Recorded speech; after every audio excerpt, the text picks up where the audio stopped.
Hello and welcome to Dev Game Club, a weekly podcast in which two veteran game developers look at games from the past to talk about their impact and relevance today. I'm Tim Longo Jr., and I'm joined, as always, by a man who is destined to be put in prison time and time again. Hey, wake up.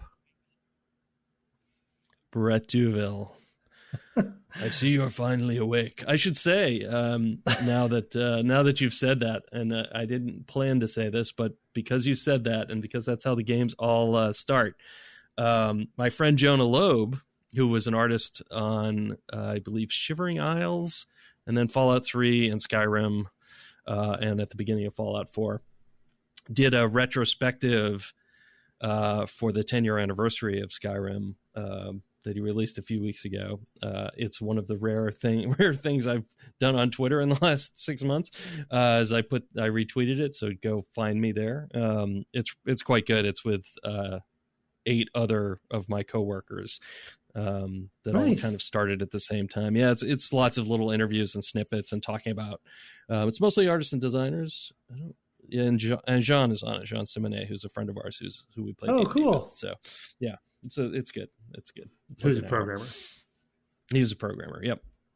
Yeah, it's real good. Real interesting. Yeah, that's cool. And it's cool to see where all those folks have ended up. I think all of them have left. All the people he interviews have left and gone elsewhere. So it's kind of cool. So what game are we talking about?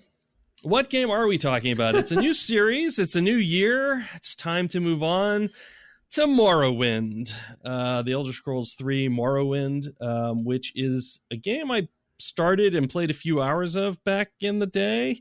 I remember having I would say a negative impression of the game based on Andrew Kermsey playing it on the Xbox at work. This doesn't seem like an Andrew game. It is so not an Andrew game. and I did play a little bit of it in 2004 in preparation to interview with Bethesda at that time, and as Republic Commando was ending, and because I knew I was moving to Maryland, so I played a little bit, but I didn't have a lot of time, and I didn't play very much of it. I remarked on Twitter that I remember seeing a silt strider, these bugs that you fast travel with, but not much else. Like I remember sort of the beginning, but really didn't have a lot of time to play it, as opposed to Oblivion, which I played a ton of for my next time I interviewed at Bethesda and actually took the job the second time around. First time around, they were about to go into crunch on Oblivion, and I was like, yeah, I just finished I can't do another one now, right when I'm moving across the country. And I turned them down. I said, hey, if timing were different with your project, maybe, but so it didn't work out that time around. And then, of course, I came back in 2008. So... Yeah, I mean, I have started this game probably 3 or maybe even 4 times and played a couple hours here and there, and just I don't know what it is. I mean, we'll talk about it over the series. Who knows how long this series is going to be, by the way. Like, I don't know what. I mean, this is the kind of game where it's like it's going to be weird because I think I'm going to follow the main path for a little while, but pretty soon I'm going to just not. And so, and we're definitely doing different characters, so we'll just see how it goes. But it just never stuck with me. In fact, I've tried to play all of them except Skyrim's the only one I haven't attempted. So yeah, it'll be interesting. It'll be fun to play it and finally finish it. Try to finish it. We'll see what happens with my notorious track record on finishing games, but at least get way farther than I've ever gotten. So. But yeah, 2002, right? That's right. Yeah, it was 2002. It's, Bethesda had already been around for a while. I don't know I think this is maybe around the time they were acquired by ZeniMax. I'd have to go figure that out, or if that was for Oblivion. But anyway, yeah, let's set it in its time and place. We've played a number of games from this year, 4, in fact, by our reckoning. We played Hitman 2, Silent Assassin. We played Kingdom Hearts, then Eternal Darkness and Ratchet and Clank. I think I'm getting those in order. Hitman 2, I think, was the second game we ever played on the podcast. Mm-hmm. So we've spent some time on 2002. And there's a number of other notable titles, both PC and not. Of course, this was a PC and an Xbox, original Xbox title, which is also kind of wild. I believe their first game in the sort of Bethesda's role playing games to be on a console. Yeah, I think some of the sports games maybe had been on consoles, but I'm not really sure. In any case, also this year on console, Metroid Prime, Splinter Cell, Allied Assault, Sly Cooper, Wind Waker, Legend of Zelda, one of my favorites, actually. You really got to play that again someday.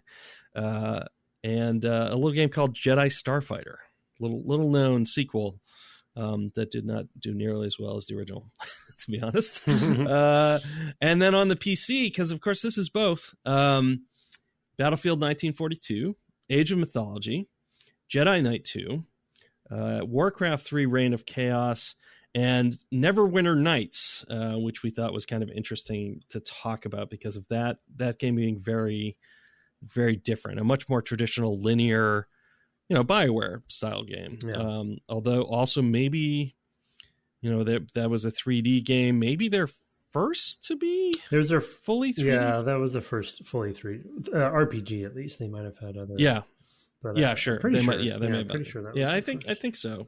I think so. Sure. Well, I don't know. When was Jade Empire? Was before that, or was it after? I don't remember now. No, I think that was after. Maybe after, because Jade Empire was after KOTOR. Oh, that's true. Yeah, of course. Yeah. Okay. Yeah, my timeline on BioWare games is very screwy. Mm-hmm. But because I also think of Neverwinter Nights 2, which was, we played co-op a little bit and stuff, so, which was a weird experience because a lot of things in it are not built well for co-op. The combat is fine, but all the cutscenes make no sense because it's basically this character is anyway. We're not talking about Neverwinter Nights tonight. We're here to talk about Morrowind. It is, as far as I could tell, the first mainline game directed by Todd Howard. He had, however, cut his teeth on Adventures, the Elder Scrolls Adventures Redguard. He was trying to pull that out, as his first foray. I don't think that one was tremendously successful, although I do think people who've played it did like it. I just don't think it reached out to a lot of folks. It's also a very different game. Yeah, I mean it's a Tomb Raider. It's not one of these. Tomb Raider / Indiana Jones swashbuckling third person game. Reed and I very both played different, it and both liked it. I don't very think very I different it, sort of but game. Yeah, very different.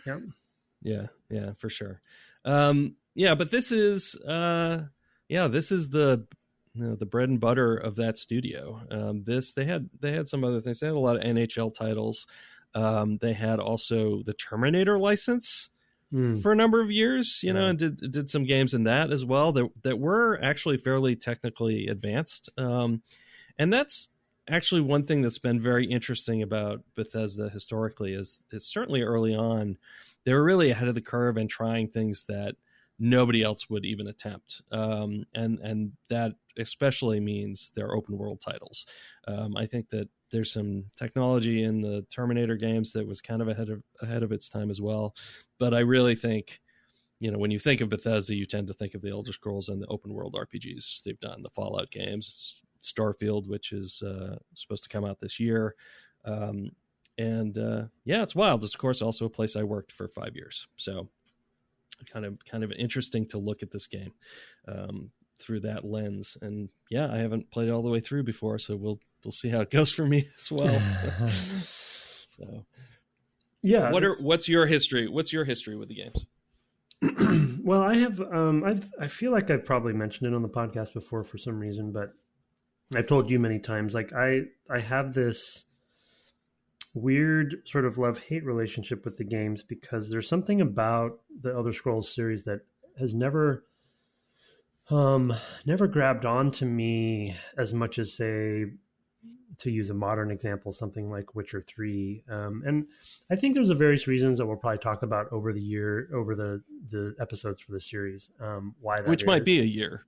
Yeah, it might be a year. Yeah, over the course of the year. Yeah. When Reed found out we were playing this, he was like, "Oh man, seriously? This is oh boy, brave." And that terrifies me right there. Yeah, oh, yeah. boy. Well, I mean, I think we know kind of to some degree we know what we're getting ourselves into. It depends on how much we play, and we'll talk about it later. But we talked about the sort of leveling system, and maybe it's going to be conducive to playing as long as we want to and not have to worry about things. But we'll see. Anyway, so actually because I was such an Ultima Underworld fan, as we've talked about when we did that series. Arena was something I was really excited about back in the day, which is the first one, and tried to play that multiple times. Hard game to play, pretty unpolished kind of gem kind of game, and Daggerfall even more so. But you know, they were both doing things that Underworld didn't do, and that is like, you know, having a true kind of open world feeling, not full streaming. You still were kind of moving from location to location sort of, but the locations themselves were very large, so it felt very much like an open world. Although Daggerfall you might have actually been able to move in real time. It's just a huge world, so it was like ridiculous if you were doing that. So I always had high hopes and attempted to play Arena multiple times, attempted to play Daggerfall multiple times. Daggerfall specifically is notoriously one of the buggiest games of all time, I think, and very hard to progress in. And then and then Morrowind, like I said, I started multiple times because Morrowind's the one that I think aesthetically has been most interesting to me because it's just such a interesting world. The art direction, the context, like the whole sort of dark elf feel, you know, of things, and the history of all what's going on there. I don't really know much about Oblivion. I did start that game, and again didn't finish it. And then, like I said, I haven't played Skyrim at all because I'm wondering if it's just continuing on that. Something about the world is just a little too generic for me, I think, up to this point. And so I'm trying this time. So before we started, I actually refreshed my memory on Arena and Daggerfall. I watched some gameplay videos, which I'll talk about in a bit. And then I also watched some lore dump videos for both of those games. And Daggerfall, from a story perspective and quest perspective, seems definitely ahead of its time. Structurally, like insane. The way that game was laid out from a quest and story perspective. So yeah, that's my history. But you were going to say something? No. I mean, I think that this might be the least sort of generic of the titles in a way because the setting is so different. You have these sort of giant mushrooms and the silt striders. I think a lot of the flora and fauna are very memorable, unusual. Yeah, I think that really stands out. I think that's probably the big difference. I will say that moving forward, Oblivion in particular is probably the most kind of, I mean, bland would be too strong, but it's not far off. I mean, I do think that people, that's how people responded to it. And yet that was where sales really started to take off, because I think that Morrowind just does not connect with a broad audience in the same way that Fallout 1 and 2 don't connect with a broad audience, but Fallout 3 does. I think that with Oblivion and Fallout 3 in particular, Bethesda figured it out in terms of connecting to that formula a really broad audience. Yeah. And you can see like with Daggerfall, going back and watching that, and then structurally the quest stuff, you can see where they're going. And you can see kind of like we talk about with other companies where they're getting the luxury to, but you said that there definitely were some times when they were kind of on the rockiness, I guess, as they were shipping, but they managed to eke out the ability to keep iterating on this sort of style, right? And it's definitely inspired by lots of different other things, but at some point, like I think Daggerfall, you see like again, like, oh, okay, I see what you're going for here, and then And then Morrowind there's such a huge leap between Daggerfall and Morrowind. Let's see, it's 96 to 2002, and fully polygonal versus sort of 2.5D or whatever, or 3D with sprites, not hardware accelerated, etc. And so it's just like night and day. And Morrowind is so, yeah, like I said, memorable or unique, and I've kind of come to understand, and I'm sure there's fans listening to the podcast, that like the hardest core fans tend to really have fond memories of Morrowind specifically because it is so unique and specific. So, and that's, I think, why we wanted to play and this it one. is something that it is one that I think people, I can't remember but there was a total huge mod for Skyrim, I think, that was to try to recreate Vvardenfell in which is where this is set, in the Skyrim engine, to just like do I forget what it was called because I'm a terrible. Yeah, but it was, I mean, I remember seeing part of it and being like, oh wow, there's quite a lot here. And it's just the sort of thing that people like to do, is because a lot of the systems are still there and the play that they enjoy is still present. They just kind of have gotten to be less enthused by the setting, I think, because the Oblivion was much more, it was sort of in the Imperial area, the sort of, the seat of government, basically. I feel like, I mean, I did play all of that and I did finish it. But you're not sure. Yeah. Well, I'm not surprised. But I don't know the lore at all. Like but I feel like the Emperor was in it. Like, I think at the beginning, aren't you basically get killed in front of you? And it's like Patrick Stewart, I think. And then Skyrim is, its own thing off in the barbarian lands and with the Nords and, in that particular province and all that stuff. I will say, to this point, still now today, Oblivion is the only Elder Scrolls game I've completed. I never finished the main quest in Skyrim. I've still not done it. Even during development, you're saying? Even during development, even before it came out, I never got to the. I know there's a point where you go to Sovngarde, which is like the Viking heaven, and then you come back from that, I guess, because Bethesda games aren't allowed to end. You have to be able to play them forever, which was a big deal in Fallout 3. I did also finish Fallout 3, before it shipped. So I've finished 2 Bethesda games, the main quest of 2 Bethesda games, but just those 2, and that's so funny. And not the one I worked on. Even though I think if you play them mainline only, the games are pretty short. Like if you try to keep just to the mainline quest, you can play Skyrim. I mean, I think the internal speed run was like 2 hours or an hour and 45 minutes or something like that. So, figure if you're leveling a little bit and stuff like that, you could play just the main quest in like 4 hours if that's all you did. But you don't play that way. I'm already not playing that way here in Morrowind. And actually, I think that's part of what put me off a little bit at the time was I did not know, and we can kind of get into the sort of open world RPG aspects of it. I had trouble with lack of direction, I think, for me as a player playing it in 2004 or whatever. I also didn't have a lot of time. Yeah. It's one of the things that the fans like about it, actually. Yeah. No, I know that. Yeah.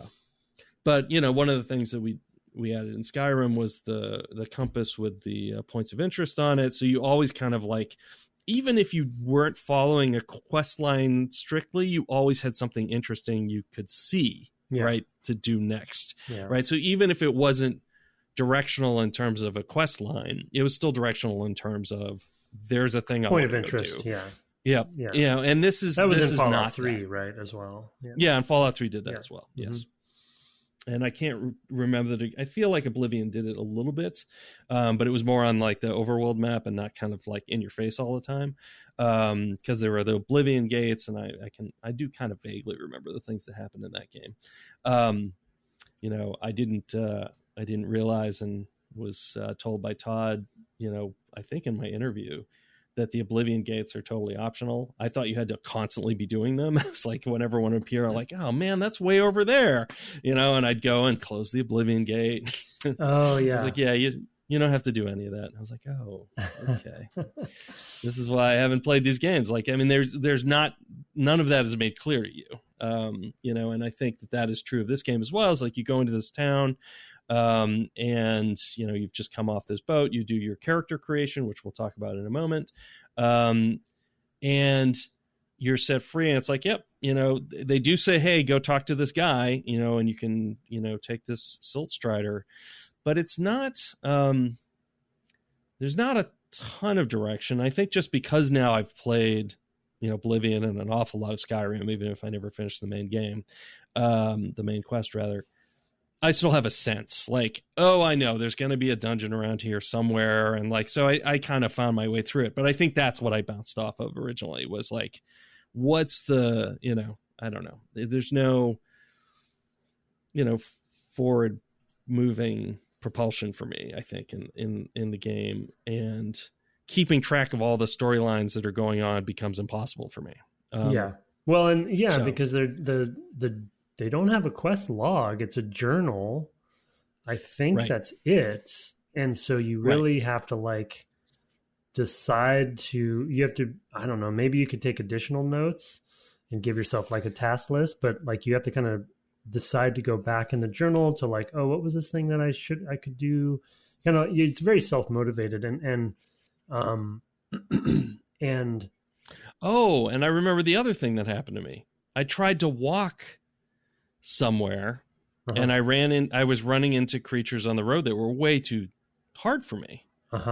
And I couldn't beat them, and I would get killed, and I was very frustrated. I'm like, oh, that's right. I just remembered that now. I just had a sense memory of like, oh yeah, I was just trying to cross from here to there, not really knowing where I was going, and just got killed. I think that was outside of Balmora. I just kind of went in a random direction. I'm like, oh, I'm just going to go and see what's up here. And maybe I missed the turn. Maybe I didn't take notes about the directions, which we'll also get to. But yeah. But I think that's the point where I said, okay, well, I've seen some of this game. I haven't had a lot of time. But, well, I'm aware of it. I see how it works, and I can probably talk about it in the interview. Yeah.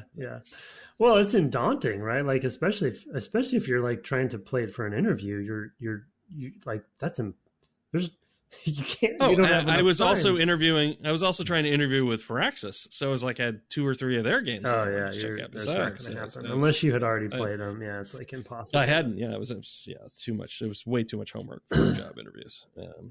Well, I mean, speaking and one other game besides, I had to play Mech Assault as well. So it was a lot. Right. Well, and I mean, to your point about direction, not only that, but the context for, especially because I would say. For most long-term fans, this is anecdotal at best. I haven't looked at statistics, but most of the biggest entrance point into the Elder Scrolls was this game. So most people consider like this one of their first ones. Like there's definitely people that played all of them. I mean, including Arena and Daggerfall, maybe Battlespire, but like, this was on Xbox, it was on PC, it was fully 3D, and I think it is really the beginning of their formula. And yeah. And so, and like we talked about, this is sort of like fan favorite, and they all start the same way, but this one in particular starts with there's a prophecy of some kind. You seem to be the focus of the prophecy, which is the whole series is very prophecy based. I don't know what Skyrim does, but it's very, well, that's what the scrolls are, right? The scrolls are literally the prophecy. They write, the blind monks write this. I see. Yeah. That is the prophecy, right?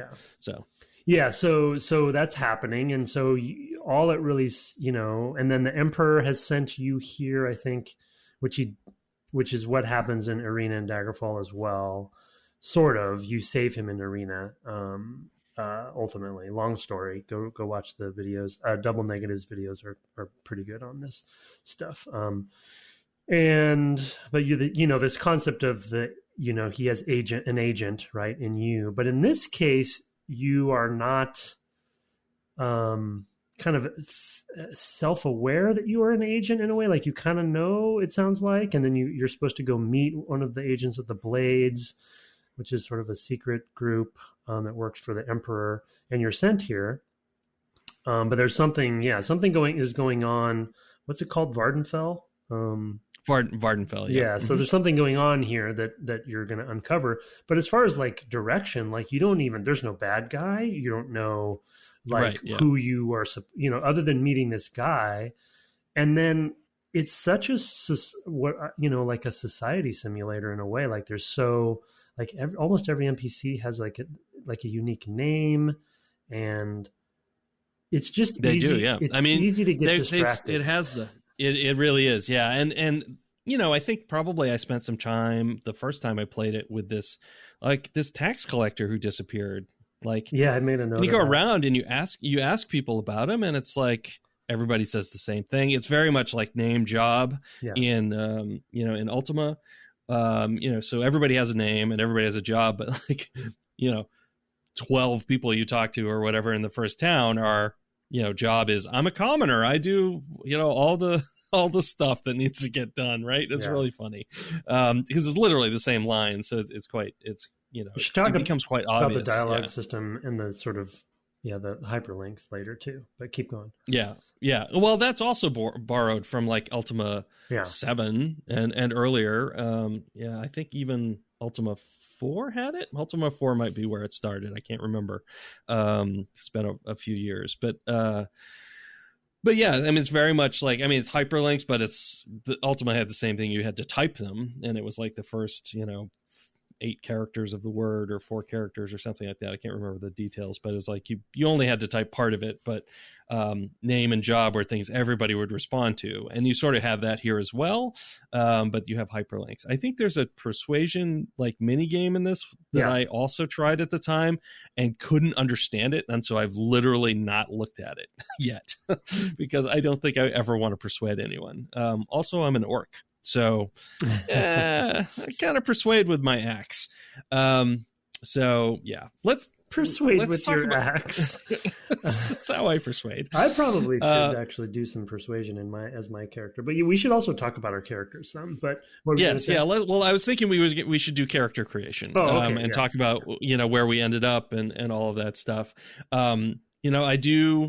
One of the things I really appreciated working there was how much time and thought went into character creation and situating you in the world. I saw that in both Skyrim and Fallout 4. I think it's, it only got better over time. I remember the Oblivion one. It's fairly memorable to me. But this one's kind of the thinnest version of that. And I sort of I see here and I'm like, oh yes, this is what we were doing in Skyrim. This is what we're doing in Fallout 3 and 4.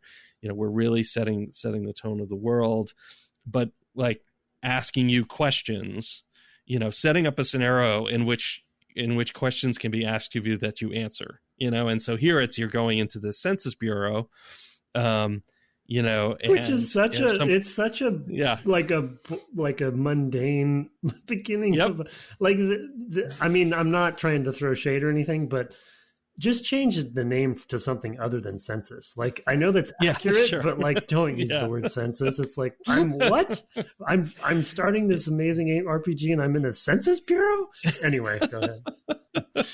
Yeah. I mean, they're much more inventive later. I mean, Fallout 3 is great. I mean, you're Liam Neeson's looking down at you being born, and it's like, oh, he's got your eyes, and it's like, it's just, I mean, it's really, and then they use that information to actually they use the character you create to make the face of the dad later, so it's like, it's very clever. Oh, it's very clever. It's so well done, and then in Fallout 4, it's like you're choosing between the man and the male and the female characters and they're basically fighting over the bathroom mirror, right? And it's really clever. I really appreciate the design team and what they come up with those. In Skyrim, it's you're on this cart and you're going down, and then they're taking notes about you before you're executed, right? And so you're filling out there in a sort of similar way as here. So I can definitely see all of that. And I know you have opinions about New Vegas, but having been there at the time, but that one, you're being buried alive. Yep. Yes. I remember hearing that hook, and I was like, "That's a pretty good hook." That's pretty good. So, that's pretty good. Yeah. So yeah. And I don't know how much you watched about the spacey one. What's the spacey one? Starfield. But Starfield, Todd has recently said that there's 2 wake up moments in that game. He's being PRE and mysterious and vague about it, which you can kind of guess at what they are as a space game. There's probably one waking up.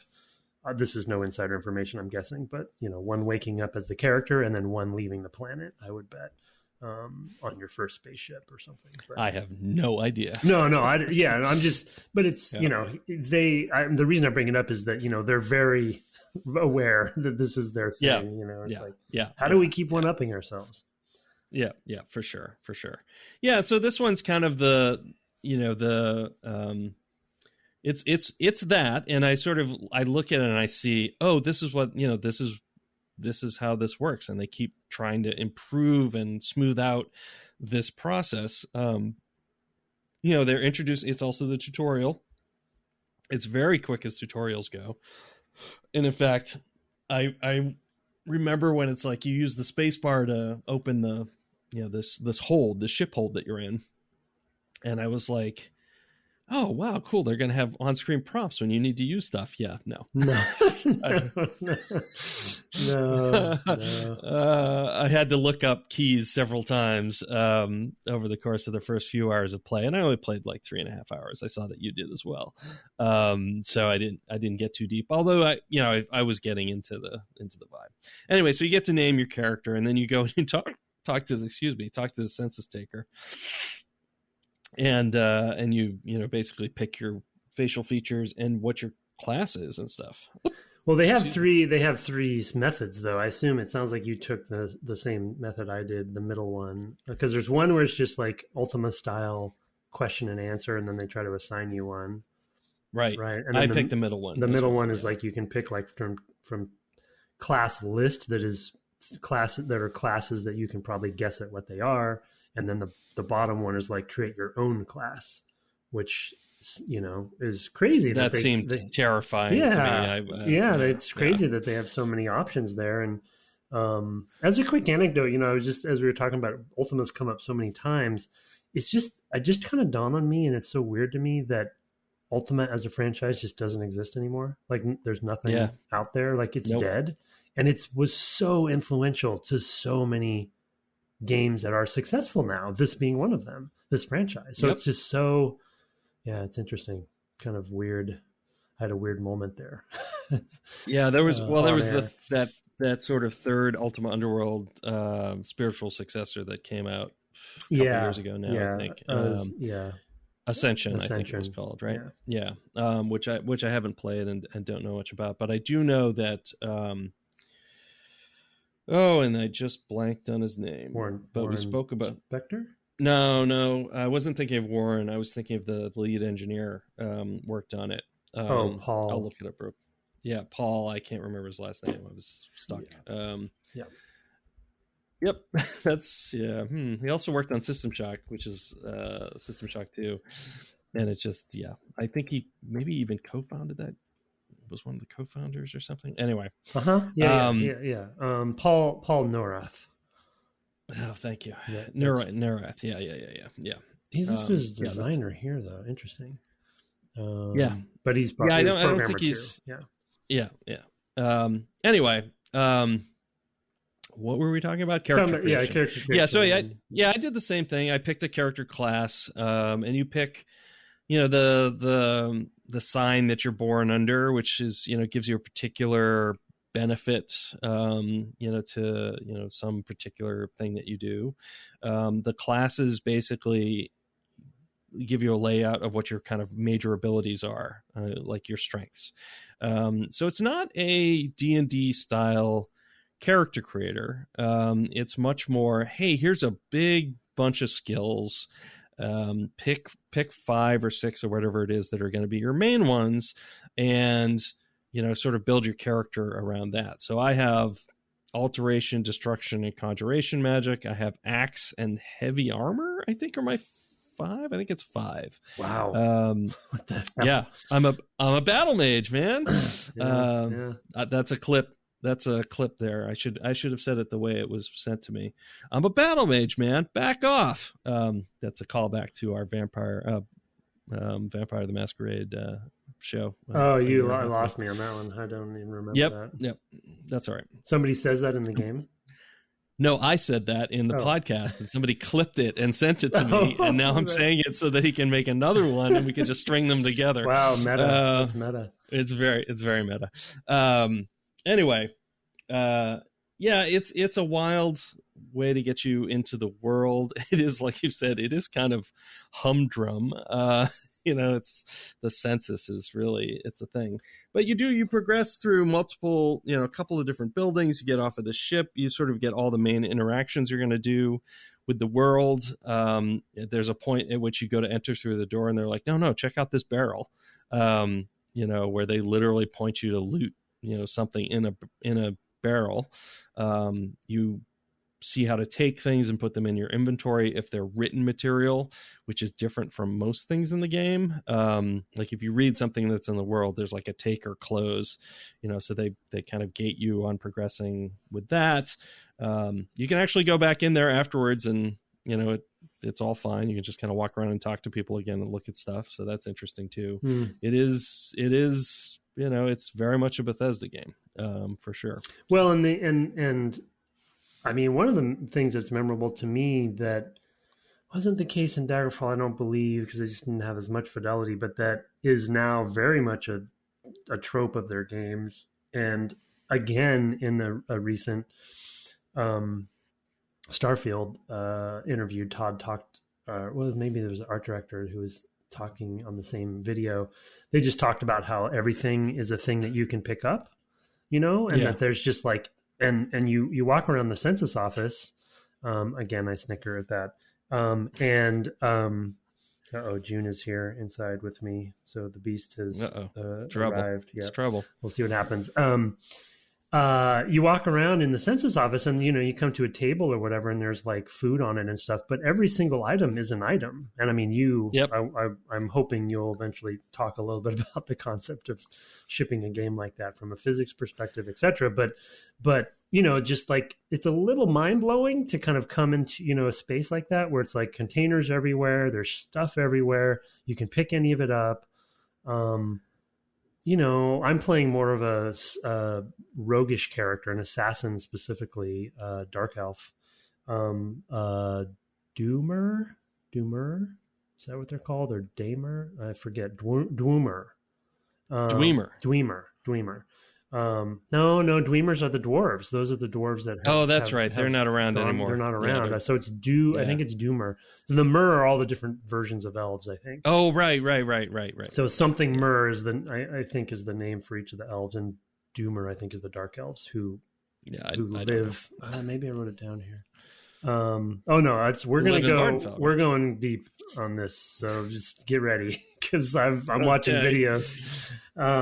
But anyway, so if you're a sneaky character, there's stealth. You can stealth in the game, and Dunmer. That's right, Dunmer. I knew it was a U. I just couldn't. So Dunmer. But it's just kind of overwhelming, And then you can accidentally steal stuff from people. You're not kind of quite sure sometimes if this barrel up for grabs, or is this barrel not? At one point I went into the Mage Guild thinking it was the Fighters Guild, went and walked down and used a bed. Oh, and it was like, oh, you can't use somebody else's bed. You're a criminal. I'm like, what? And then I looked around. I'm like, oh, all these people have robes on. Oh no. Yeah. I'm in the wrong building. It's literally right next door, which is good for design reasons. But it's also near the entrance of this town. But I had to laugh. I was just like, how are you going to tell the difference? Like, it's built almost exactly the same way. I did, as I was walking down there, be like, I don't remember this Yeah. this turn. I thought it turned the other way. Yeah. Well, There's I guess I just just enough yeah. different Yep. similarities and differences. Well, I mean, there's just immediately in the intro section. I don't remember exactly where, but they sort of. Well, I think I talked to an NPC kind of early on, maybe the tradesperson that's in there, that first town, or somebody, and they were saying like, "Hey, you should go practice with your weapon, but don't do it with townspeople because Right. you will be a murderer." And you will, it's like they frown upon that. So immediately, like, you're not only you thrust into this world where there's so much you could do. You literally could go in any direction or try to. You could do all these different. You have all these different verbs like right off the bat. But then there's also like law, and like, and It goes deeper than that even. I mean, so I went in and there's a little dungeon just outside of town with some smugglers, and there's some people who have been locked up in it that they're going to sell, I guess.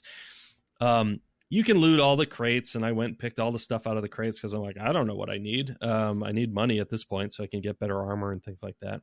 Brought it all back, and I went in and talked to that same trader. And this was a world building thing that I just really loved. I walked in, and I go to trade with him. He's like, whoa, I don't take any of that moon sugar stuff. I'm like, whoa, what? What? And if you have moon sugar, so then I go outside and I dump the moon sugar on the ground or whatever, and I go back in, and he's like, whoa, I run a nice establishment here, no skooma. I'm like, how many things do I have in my inventory now that this guy will not talk? He literally won't do business with you if you're carrying this stuff, and drugs it just and was alcohol. like, exactly. It's like there's stuff in this world that, nice people don't use, and you have to find some other place to procure or, sell this stuff. And that was eye-opening.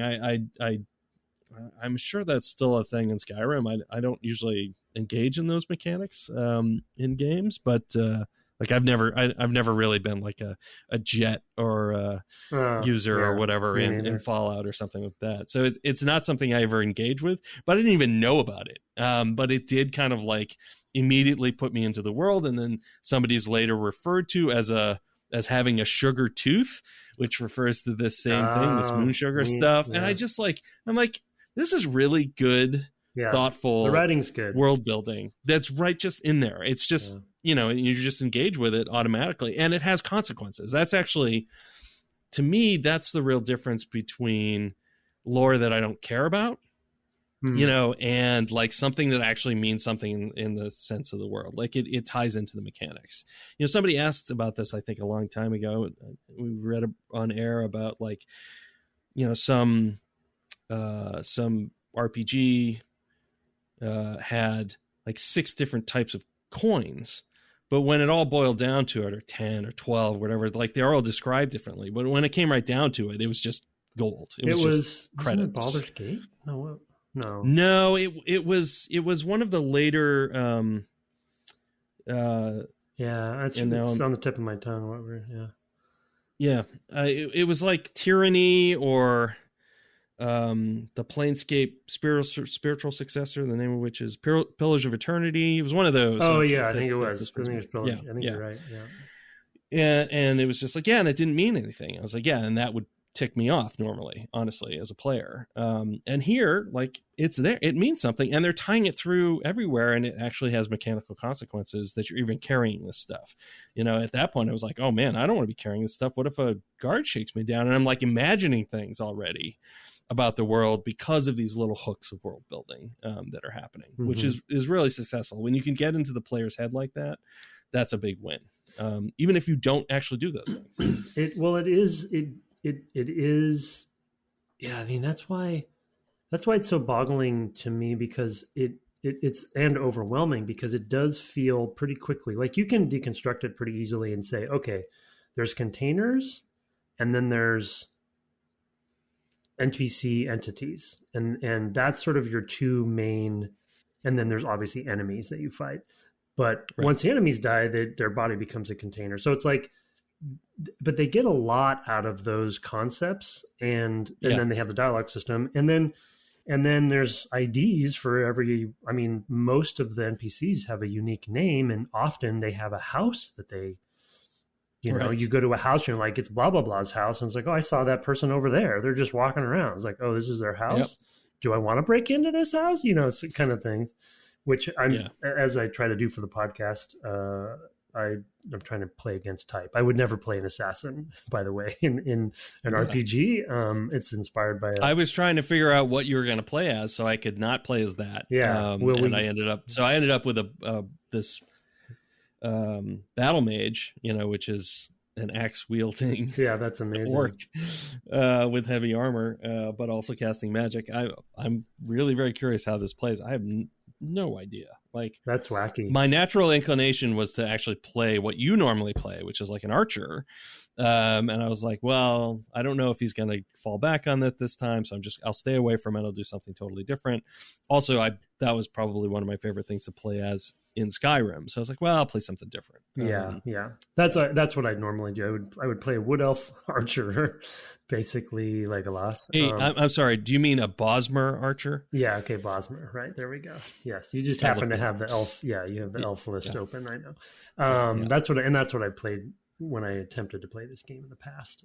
So I don't even have a bow. Like, obviously the assassin has marksman as one of their skills, but I'm literally throwing knives and ninja stars at people right now. Yeah. So I'm trying to play to type. Obviously I could get a bow if I wanted to, but it's just very weird to play a character like this. And I want to join the Assassin's Guild and see what that's all about. And I'm going to try to play a good assassin, which it's when you talk to the Morag Tong, they talk about themselves like, yeah, we just take out the bad guys. Like we're not bad assassins. Like, or they say something like it's completely legal what we do. I don't know what that means, but I don't know. Maybe I'm going down a dark path. We'll just have to see what happens. Well, if you're in a guild, it's 100% legal.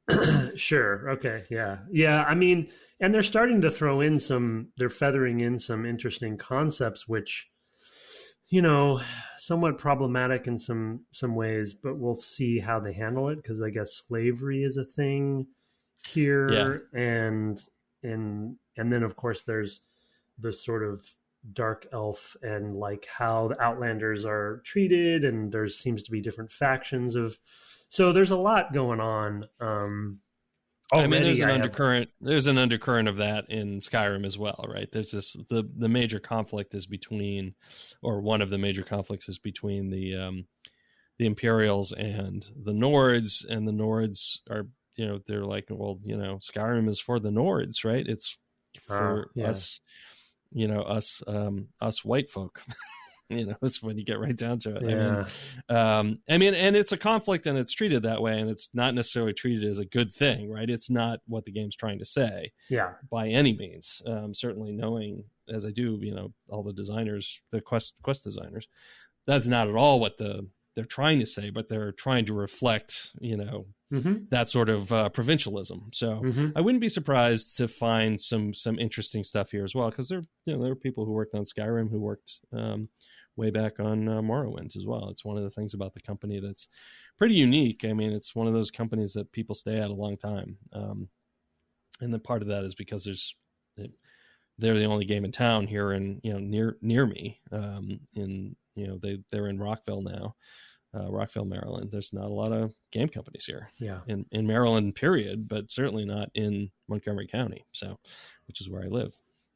Yeah. Anyway. Yeah. Well, and if you're going to go about trying to create a cohesive world that is highly systemic and a lot of different sort of interactions to create conflict, you're going to probably come up with concepts that are familiar with societies in the real world, right? Like territorialization and how race falls into things or whatever, these heavy concepts that you gotta be super careful with. But if they're gonna create, there's the septums is like a generation of emperors. It's a very Roman, thematically very Roman, and Tiber Septim as the one that brought all these groups, these territories together. But of course, that doesn't mean they wanted to be brought together, right? Or that, and in fact, in Daggerfall, there's a whole orcish thing where the orcs are trying to do kind of basically be recognized as their own society and create a land for themselves. And there's an orcish leader that is trying to do that in that game as one of the subplots. So it's been there from the beginning. Oh, by the way, it has. I forgot to mention Arena. You start out Arena in a prison cell, and they say that you start all of them in a prison as a prisoner. Yeah. I mean, I think it belies its underpinnings as its original underpinnings as somebody's D&D campaign. Like it, you can tell. The Khajiit are, they're basically coded Arabs. And there was a piece that was written, and I wish I could find it because it really.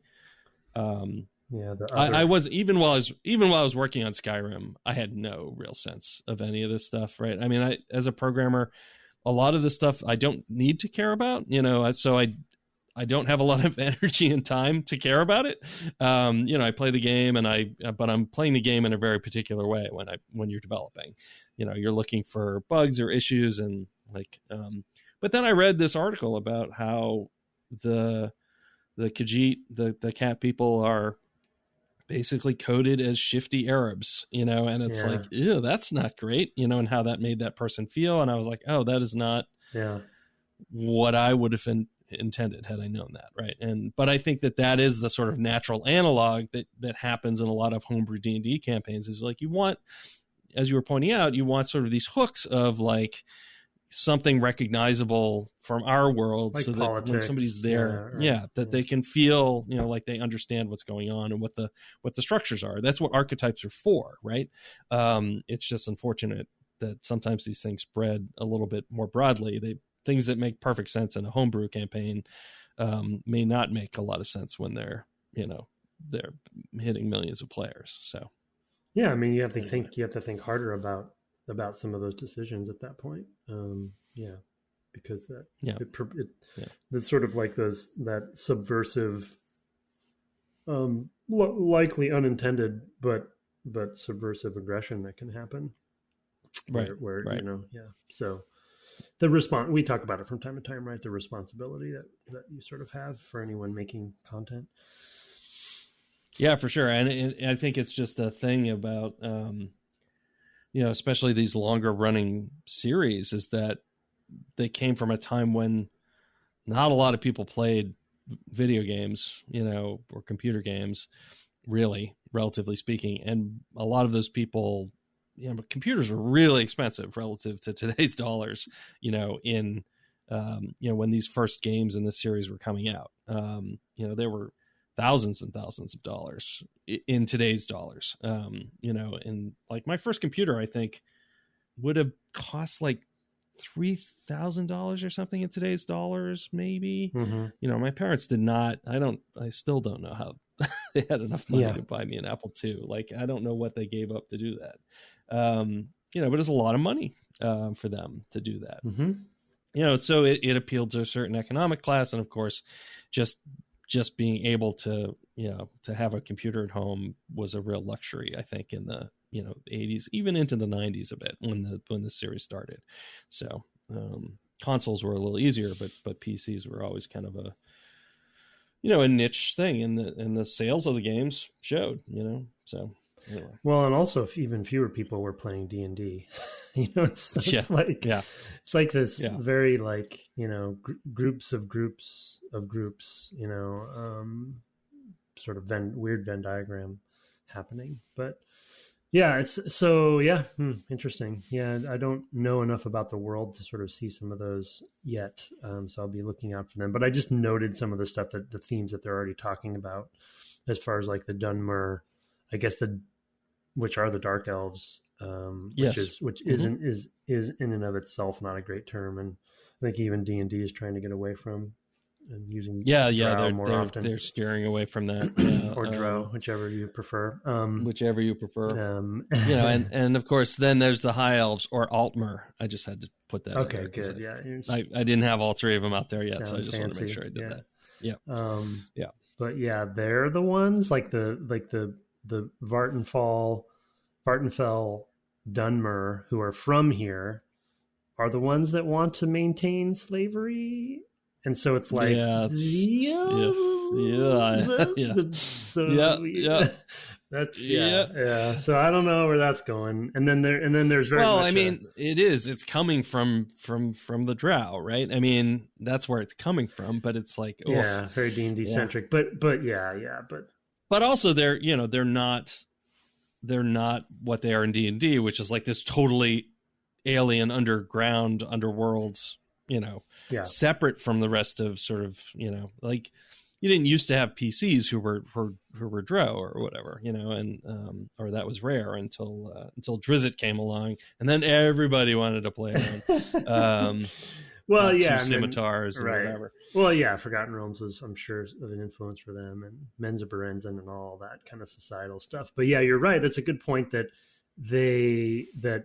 Vvardenfell is a province of the Empire. Like it is the overworld. Yeah, it is actually like a sort of saying. And in fact, some of the Dunmer you talk about like, yeah, we kind of like being a part of the Empire because we get this, and this, and there's some downsides or whatever. It's like, so the Empire's okay with what you're doing. So so I don't know where it's going. I don't know how big of a subplot this part of it is, but it's sort of, I'm making notes on some of the societal stuff, which is just not something I thought was going to be that deep in this game.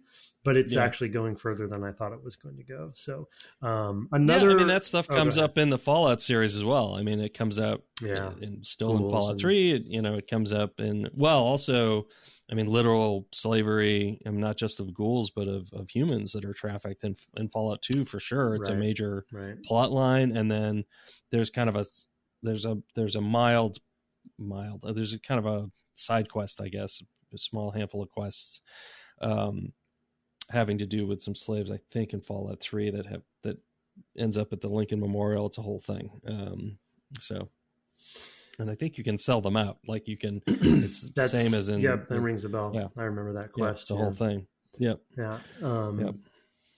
Yeah, I was going to shift topics a tiny bit. One reason that I think we might want to talk a little bit before we finish on some of the things that we did in the first session and see if there's any differences. But I don't think I'll be able to stick with this for time's sake, but I'm going to see how far I get.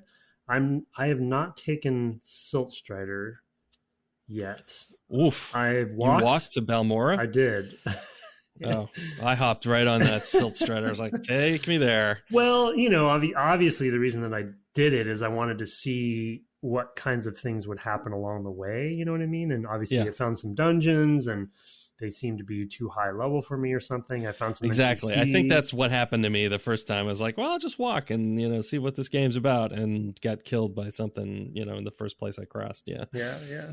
So, I mean, so far so good. I made it. I didn't go off the road really too much. So you didn't deal with the smugglers that were right next to town. No, so I did go to that dungeon, but they kicked my butt. Like I couldn't kill them. Oh, okay. So I left. Right. I was like, well, I'll just come back and deal with you guys later. Okay. I was able to kill them, but I kind of had to go one at a time and be very careful. Yeah. But I have also I'm a fighter class, and it might be a little different. Yeah, I'm in there jabbing with a dagger, and like trying to juke around, and but I have a full chitin armor and a magic weapon and stuff now. So I feel like I'm more equipped. That's cool. Yeah, I don't have any magic weapons or anything like that yet. I'm just in heavy armor with a big axe. Yeah, I'm sure that does the job. Yeah. Yeah, that helps. And I didn't really understand the healing stuff quite then either. So I didn't, I probably could have left and come back in and stuff, which I did with the egg quest. I think that was the last main one I did was the egg quest. So you're beyond that, I think. I've done, Guild. Let's see. I went to Balmora, and I think that's what it's called. And I met with the guy from the Blades, went to the tavern. They told me where to find him, and then he's like, well, you've got to start getting some reputation, so join the Fighters Guild or the Mages Guild and whatever, or this other one, Maragton or whatever he said. And so I joined both the fighter and the mages guild, and I did the first couple of quests for each of them, I guess, or maybe the first. Yeah, there were two. One in the mages guild was like in the mages guild, so you just like you did one thing you went and got some mushrooms for the person, came back and they were like, oh hey, do this to this person in the mages guild, which I kind of liked. It was kind of neat. It was like, oh okay, well I just got to walk up there, and like meanwhile the guy's walking past me and I'm gonna mess with him. So there was a nice like kind of little, it was a cute little quest of just like, oh there's some inner sniping that goes on inside the mages. It felt very magey. It felt like competitive wizards, and I like that. And then they gave me a third one, and I was like, well, I'm not going to go do that. And I did the egg thing for the Fighters Guild, and now I get the Blades quest, and he's like, you've got to go, talk to this person in the Fighters Guild, but then that person's like, well, I'll tell you what you need to know, but first you got to do this for me. Yeah. So it's just like, it's constantly that sort of thing of like, well, so the way that's actually kind of a shift in this game, I think from the ones I worked on, which is we did all that with POIs, and here they do it with quests.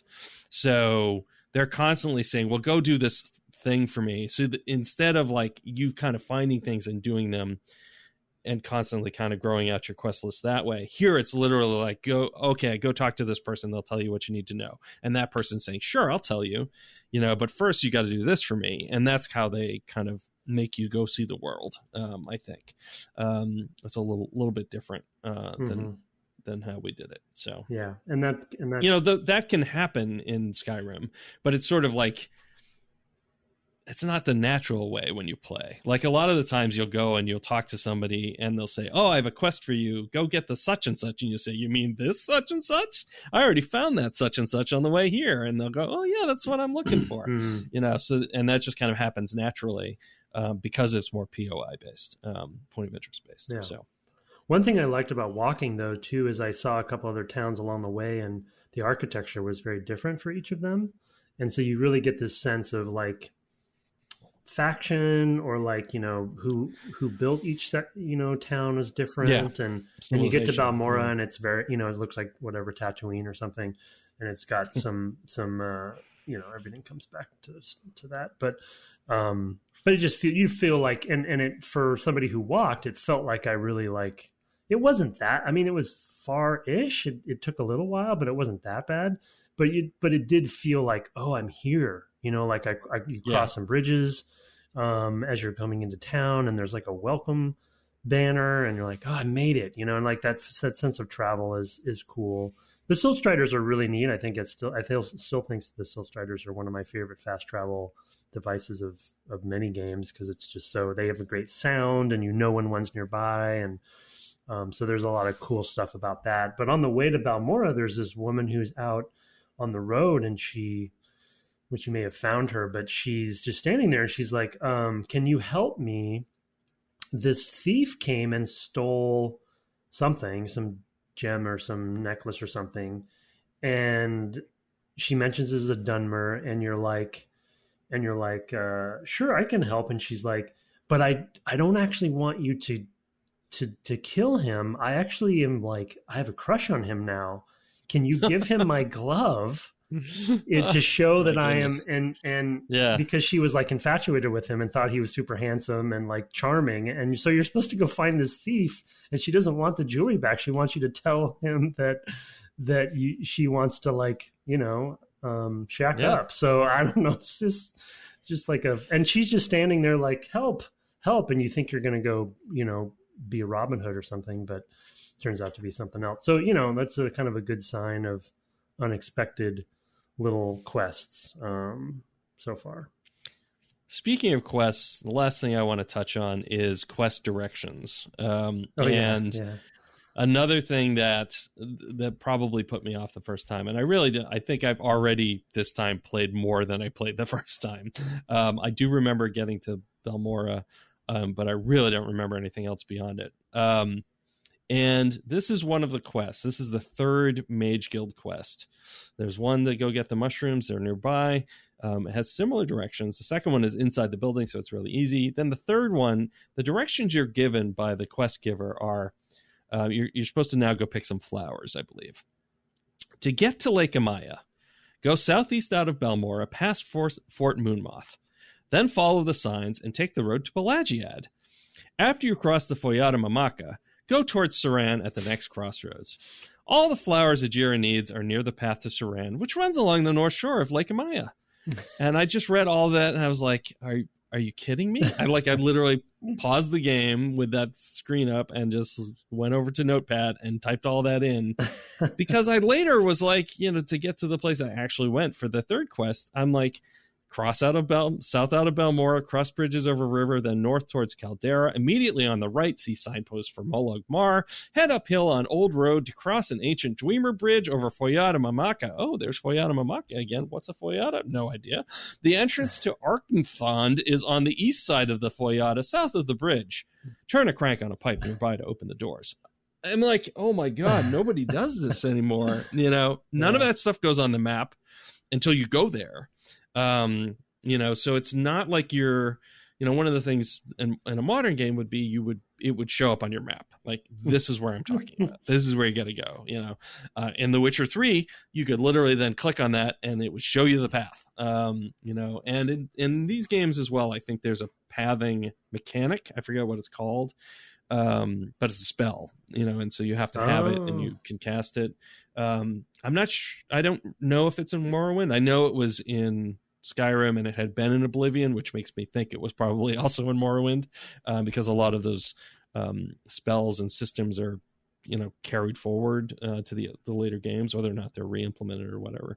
But it's basically ask the pathing system, path me to here, and it illustrates the path. I forget what that's called, but there is a spell for that. We talked about this some with World of Warcraft when we played Classic, because that game, has become so, lead you by the nose at this point. And in the early days, they would have a similar thing that would kind of give you a general idea of where you were going for the quest, but you kind of still had to find it or what have you, and it just reminded me of that concept. And I think, again, going back to some of the hardcore fans of Morrowind, I think there's some aspects of liking what you're saying, that it is it just feels very grounded and like, no, you got to go to the gas station. If you need to know something, you got to ask somebody. You got to ask the guy for directions. And that's what they're going to say. Oh yeah, it's up on the left and you got to turn it in and look at the sign, Yeah, watch for the sign. Don't want to miss the sign. You miss the sign, you're gonna go clear the way to the Caldera. It's you don't want that. It's a whole thing. And I don't, now that I'm situated in it, I think at the time I had played so many of the 2D RPGs. I'd played all the BioWares, from that time, all the ones in the what was the name of the engine? Infinity. The Baldur's Gate, the Infinity engine. I'd played all of those, and I kind of was used to that style, of play, and having the quest log and whatever. And I was just like, and this was foreign to say the least. But now that I kind of grok it a little bit better, I am having a lot better time. And of course I had played all of Oblivion, so I do have a sense of these games now. But it does make this a little bit more approachable for me anyway. So I'm interested to see, I know we're winding down, but I'm interested to see what the sort of, and maybe this is something that is why the games have never stuck with me. I'm interested to see what the arc of the game is like for me, or as we play, you know what I mean? Like the beginning, middle, and end, if you will. Not that I want a linear game, but even in good open world games, there's a sense of like, you get a sense of sort of chapters, even though they're self-directed chapters of like milestones, if you will, that you kind of get to a certain point. And I really, because this is so open and so undirected that, is my personal middle chapter just going to be a bunch of disconnected random things that I do? Or is there any sense of like, milestones is the only word I can think of. I think if you follow one of the major quest lines, you feel like you have milestones, like you're progressing along our particular path, and I felt that very much in Oblivion, where I did the Fighters Guild quest, I did the Mage Guild quest, and I did, of course, the main quest. There's lots of other little stuff that happens along the way, for sure, and that's definitely true of Skyrim as well. In the Skyrim, it's a lot more elaborate. There's a lot. The side quests are generally can be quite detailed, and have a lot of steps in them and a lot of wild stuff. But yeah, and I'm not even talking about story stuff. I'm even like, I'll use a modern example of a game that I think I've mentioned before, and I've talked to you about some. In Sea of Thieves, there is not really a story, like a main story, right? It's just a bunch of disparate things. But if I look back at my time with the game, which is essentially an open world game, I have these sort of like chapters that have happened to me, right? It's like the early days of learning the game and being a pirate, and sort of like feeling like you're getting to know the game better. And then these sorts of events happened. Oh, the first time I met a Kraken, these, and now we're kind of in a chapter of like, oh yeah, we're actually pretty good pirates. We know what we're doing, And so it's sort of like your own story in a way. And and that game has no progression and no leveling up. So it's like, how, anyway, and Witcher kind of had a nice balance, I think, of main story and separate stories, and a little bit more focused, or a lot more focused in some ways. But anyway, just a general thought that I'm interested to see how it goes. Well, we'll see. We don't really know how to address how much we play or what we play, since we'll be playing different things probably. So we're just going to kind of play more. I think we're going to probably get farther and farther apart as far as what we do as well. So it's just, exactly. I think it's just hours we're just going to have to go by. Yeah, for sure. All right, well, we'll try to do that. Let's try to at least hit one or two emails. We had some emails sent to devgameclub@gmail.com. We love to read them on air and answer questions when they come in. I gave you one that's on the longer side, so why don't you go ahead and get that spun up for us? Okay. Let's reserve a little bit of time for me to prep for stream. But let's do a couple. See what we can get through. Broad impacts from minor design decisions. From If That Is Yo. Yeah, I see where this is going. You see where it's going. Hi, Brett and Tim. When discussing Halo, you touched on... I think you wanted to say If the Tizyo. And if you'd sent it that way, it wouldn't have been obvious what it was. The way you were... If that is Yo. If to his Yo. When discussing Halo, you touched on verticality of the game, and I believe also briefly mentioned the lowering of the crosshairs. I just want to effuse about how much the small UI decisions of lowering the crosshair enhances the game in multiple aspects. Which, by the way, in the Master Chief Collection, you have to go manually turn on, which I did. I don't know if I mentioned that. I did not. It is not on by default. Okay. Yeah, it is in the middle of the screen by default, I think. So you have to manually do that. First, the gameplay is altered as the player is looking slightly up by default. Sort of. They're not looking. I know what they mean, but anyway. Clearly, this helps adjust the player to the openness and verticality that was common on console shooters, as they can more easily notice enemies that are above them. Then, with the trust of the players, players can deal with the vertical level design. Gameplay environments can be made more varied and creative due to approachable access to the third dimension. Secondly, and most subtly, I posit that the lowering the crosshairs augments the environmental storytelling of the game. Multiple levels of Halo include vast open environments that hint at a story. The skyboxes of these levels include the Halo ring, stretching up and around the player, and towering structures from a long dead civilization. It turns out they're not, anyway. In a mix of narrative and gameplay purpose in these levels, enemies are sometimes brought in by flying dropships that cruise above the player. Looking up due to the lowered crosshairs makes all these aspects more noticeable and more easily encourages the player to explore these features without having some exposition directing that exploration. It aids in the feeling that the player is in a living world of sorts. Anyway, do you have a favorite or noteworthy small decision that you have made or have seen made that you that have had broad, either big or game changing, or just pervasive or multifaceted impacts throughout a game. Thanks for putting on this show. I've been listening since Brett's Republic Commando oral history streams in 2015. Oh yeah, those are great. And while I have had progressively less time to play games since then, I feel as if I'm able to appreciate what I do play even more, both from a mechanistic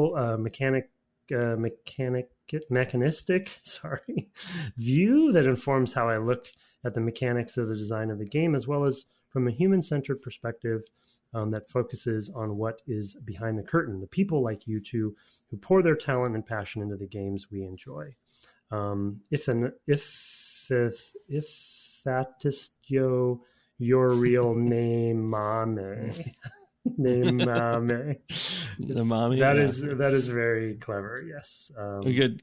Yeah, his actual real name is Davey, or at least the real name on the account is Davey. I won't out the full name because we don't normally do that. But yes, from if that is your real name. Very good. I racked my brain about this, and I could not think of one thing that I would say is a small decision, and I mean, I spent a lot of time. I mean, we've mentioned Jamie Griesmer's talk about a small change in the, what seems like a small change in the sniper rifle tuning for, I think, Halo 2, and that would be, the funny thing is, like, to a certain degree, almost all of what we do feels like small decisions you make day to day.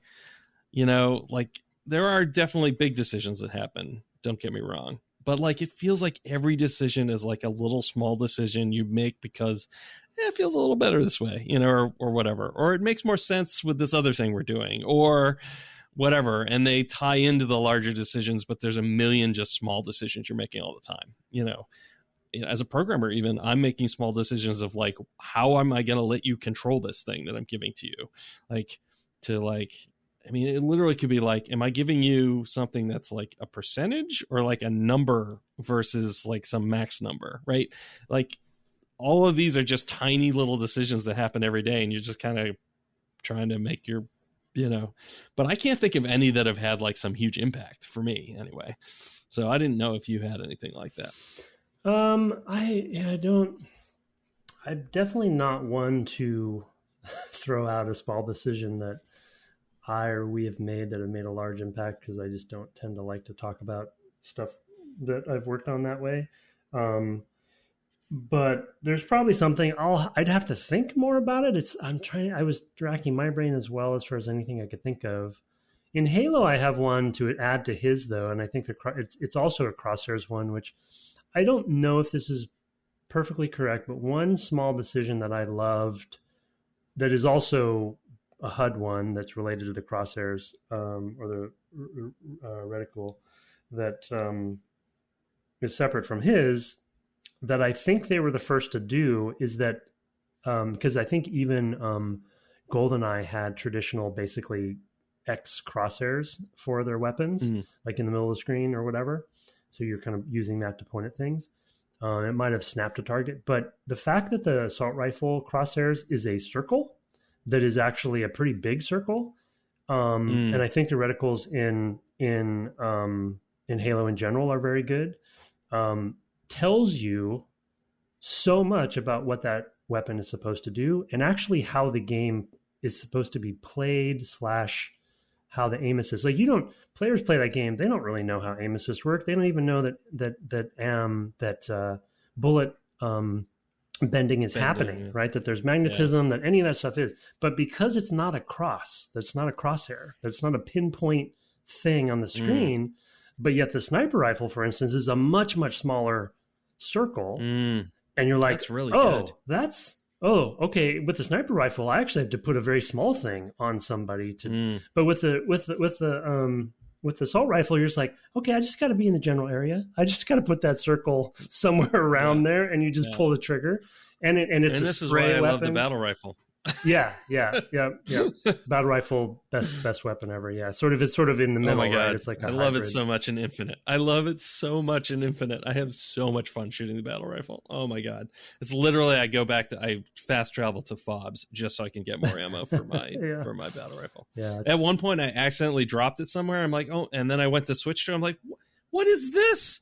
Where's my battle rifle? I was so upset, and I was in the middle of I was underground. I couldn't fast travel out. I was like, well, I guess I'm stuck with this thing, which was probably some crazy powerful item that I've never even used again.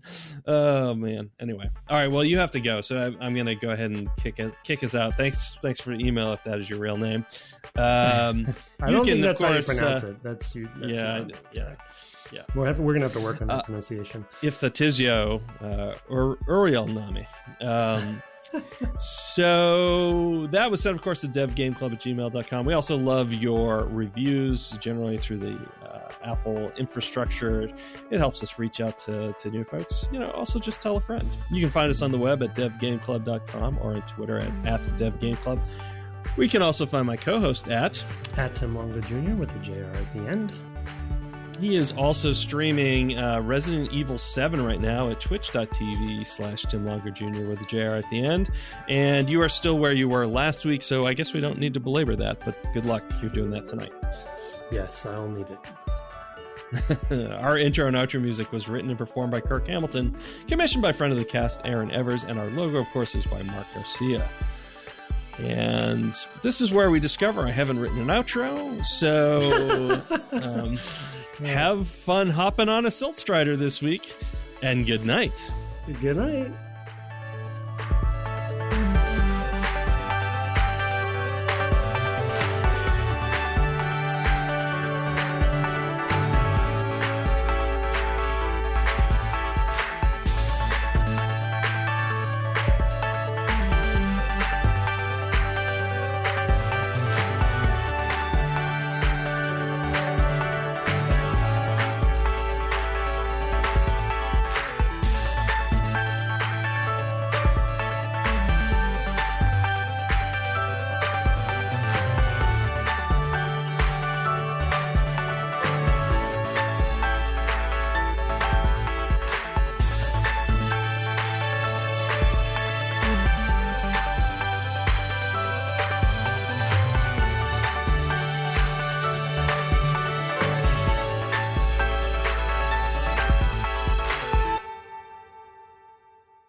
That was good on the fly. You made it. Yeah, thank you.